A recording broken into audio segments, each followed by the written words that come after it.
You may wonder, where does this superclass subclass is coming from? Or how can you create a superclass or subclasses? And this will come to our next bulletin item, specialization and generalization. So for the first one, specialization, basically I can tell you this is a top-down approach based on something that you already have, and then you try to create subclasses based on that one. So specialization is a process of defining a set of subclasses of an entity type. Just like the employee, based on the job properties, then you can subcategory of the secretary, engineer, and technician. The set of subclasses is based upon some distinguishing characteristics of the entities in the superclass. It may have several specializations of the same superclass. Just like we see, based on how they get paid, we can subcategory of the salary employee and hourly employee. The subset symbol on each line connecting a subclass using the fork symbol indicating the direction of the superclass and subclass. The open end of the fork symbol indicating that is going to be the superclass, and the other direction specifies the subclass. So we have seen these figures many times. You should have a very good understandings about this one already. At the same time, if we want to map this concept into our project, which is about IMDb, I'm going to give you an example such as the awards. You may already have the award entities in your database design already. And try to understand this. Project number 1 is about an ER diagram. So everything that we discussed in the EER diagram part should not appear in your project 1. So think about this.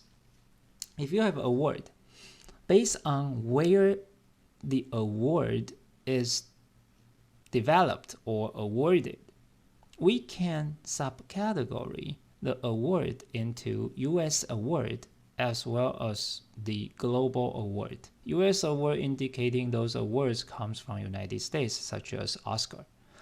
Global awards can be Golden Global and many other things that in Asia, in Europe, that provides the awards. So you can see that based on that, you can subcategory into 2 subclasses already. And there's many possibilities that you can come up with in the real world example. So suppose specialization, which is a top-down approach, attributes of a subset are called specific or local attributes. I use the word local attributes since the beginning of this chapter.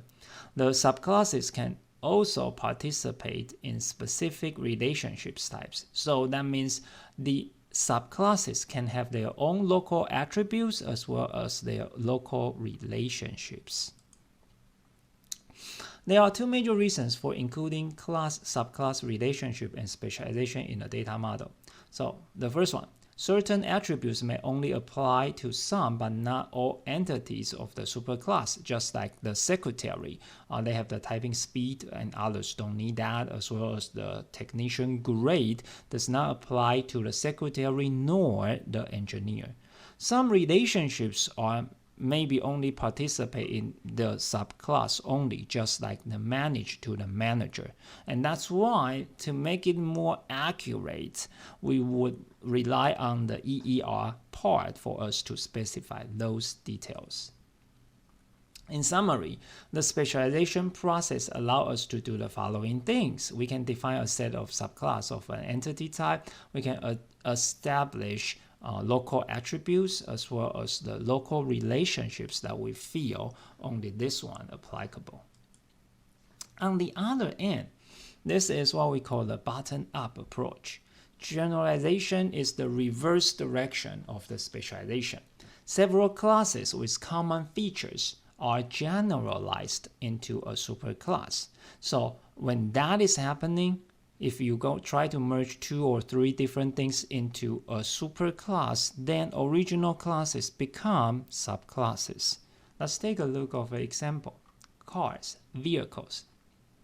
So saying that we are a dealer, and we have two entities. One is cars, the other one is about a truck. So Toyota has their own models of the cars as well as the trucks. So you're developing those two entities in the beginning. And while time involved, you may notice that there's actually quite a few attributes that are common to these two entities.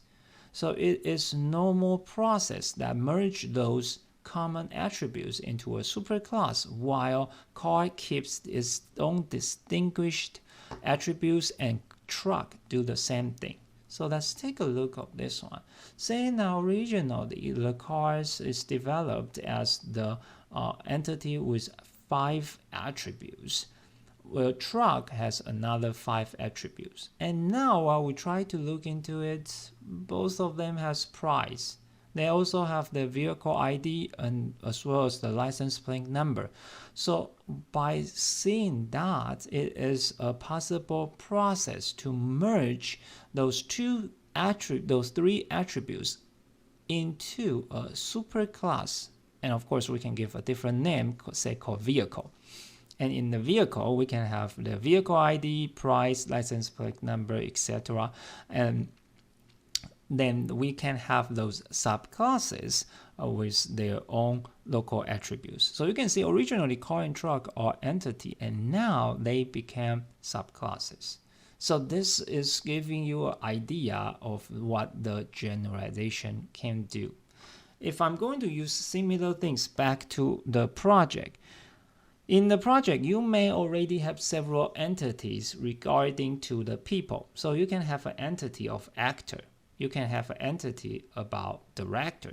You have another entity about the writers.